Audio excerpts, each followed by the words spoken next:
Assalamualaikum warahmatullahi wabarakatuh. Selamat pagi untuk kelas 11 akuntansi. Ketemu lagi bersama saya. Untuk hari ini pelajarannya praktikum akuntansi perusahaan jasa, dagang, dan manufaktur. Nah, untuk perusahaan jasa kalian sudah pernah ya di kelas 10 akuntansi. Jadi kemarin yang mengerjakan jurnal umum, jurnal khusus, ada persamaan dasar itu di perusahaan jasa. Nah, sekarang di kelas 11-nya nanti ada di akuntansi perusahaan dagang. Nah, kalian harus tahu dulu untuk perusahaan dagang, pengertiannya dulu. Tetapi di sini akan mengulas sedikit ya arti dari perusahaan jasa. Nah, perusahaan jasa itu perusahaan yang menjual jasa, di mana jasa adalah sesuatu yang dapat diidentifikasi secara terpisah, tidak berwujud, ditawarkan untuk memenuhi kebutuhan. Nah, contoh perusahaan jasa itu seperti apa? Salon, bengkel, dan lain-lainnya. Nah, itu yang berhubungan dengan jasa. Kalau di perusahaan dagang, itu perusahaan sebagai perusahaan yang aktivitasnya membeli barang dagangan dan menjualnya kembali tanpa melakukan perubahan bentuk untuk memperoleh laba. Sedangkan barang dagangan dimaknai sebagai barang yang dibeli oleh perusahaan untuk kemudian dijual kembali. Jadi seperti kita beli barang tanpa merubah bentuknya, nah kemudian dijual kembali. Contoh dari perusahaan dagang di sini adalah ada Alfamart, Indomart, Ramayana, Carrefour, Hypermart, supermarket ya, Matahari, dan lain-lainnya. Nah, itu perusahaan dagang. Untuk perusahaan manufakturnya nanti kalian dijelaskan di kelas 12. Nah, setelah pengertiannya ada dokumen sumbernya. Dokumen atau bukti-buktinya dari yaitu dokumen sumber yaitu seperti bukti memorial, faktur, ada nota debit, nota kredit, kwitansi, bilet giro atau cek ya. Nah, nanti kalian pelajari itu sumber-sumbernya, dokumennya. Nah, untuk pencatatan transaksi dalam jurnal, ini di sini ada jenis perkiraan atau akun ya. Ada penambahannya, ada pengurangan, kemudian ada saldo normal.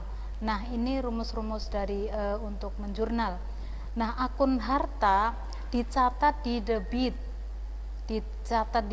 jika terjadi penambahan. Nah, dan dicatat di kredit jika ada terjadi pengurangan, maka saldo normalnya adalah debit.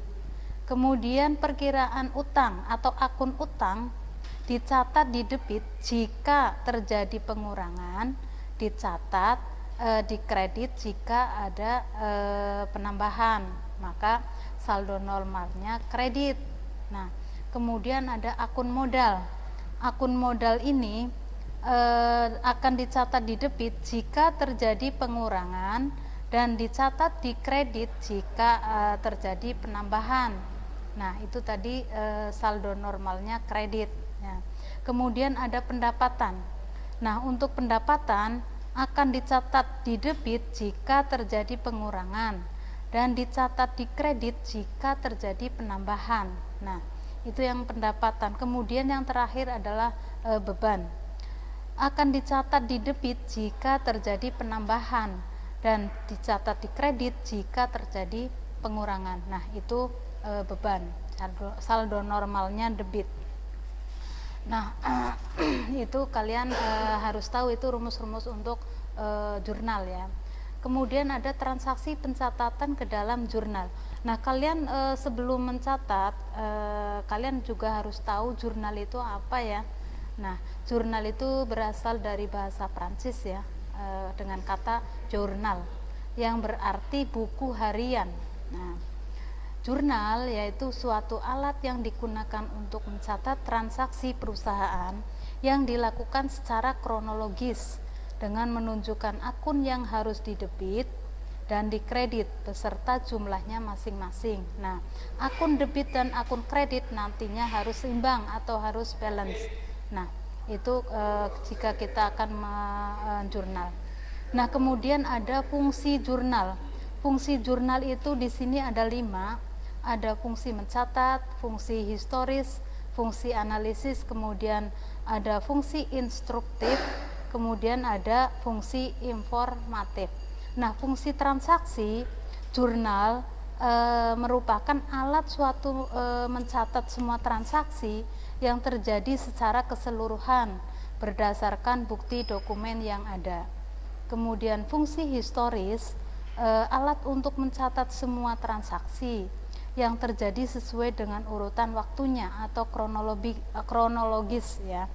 Nah, fungsi analisis, jurnal ini merupakan hasil analisis dari bukti-bukti transaksi sehingga jelas letak debit dan kreditnya dari akun yang akan dicatatkan beserta jumlahnya. Nah, untuk selanjutnya fungsi instruktif. Jurnal ini merupakan instruksi atau perintah untuk melakukan pemindah bukuan atau posting ya ke dalam buku besar. Kemudian ada fungsi informatif.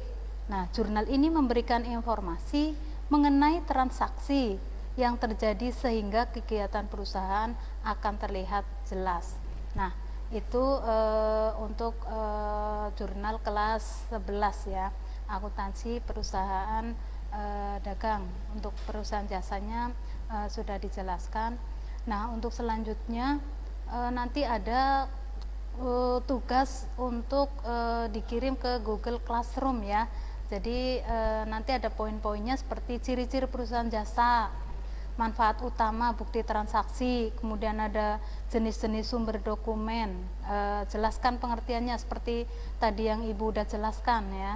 Kemudian jelaskan mekanisme debit dan kredit, kemudian jelaskan masing-masing fungsi jurnal seperti tadi fungsi mencatat, fungsi historis, fungsi analisis, instruktif, dan informatif. Nah, itu nanti kalian rangkum, jelaskan, tulis, kemudian kirim ke Google Classroom. Nah, untuk penyampaian Ibu sampai di sini dulu.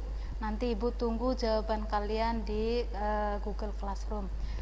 Sekian, wassalamualaikum warahmatullahi wabarakatuh.